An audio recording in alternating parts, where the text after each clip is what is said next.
দুপুরে রান্না বান্না শুরু করে দিলাম। আজকে অনেক হালকা পাতলা রান্না করতেছি, কারণ অনেক কাপড় জমা হয়ে গিয়েছিল বাসাতে।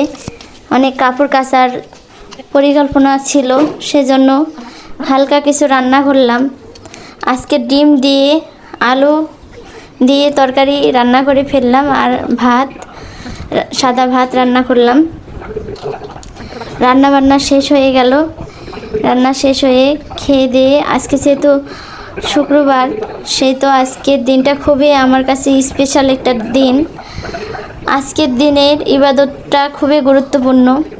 আমি প্রতি শুক্রবারেই বলার চেষ্টা করি, শুক্রবারের দিনে আপনারা বেশি বেশি করে দরুদ শরীফ পাঠ করবেন। দরুদ শরীফ খুবই গুরুত্বপূর্ণ। আজকে যত বেশি দরুদ শরীফ পাঠ করবেন, হজরত মুহাম্মদ সাল্লাল্লাহু সাল্লামের কাছে ফেরেশতা গিয়ে আপনার নাম, আপনার বাবার নাম, ঠিকানা সব কিছু জানাবেন।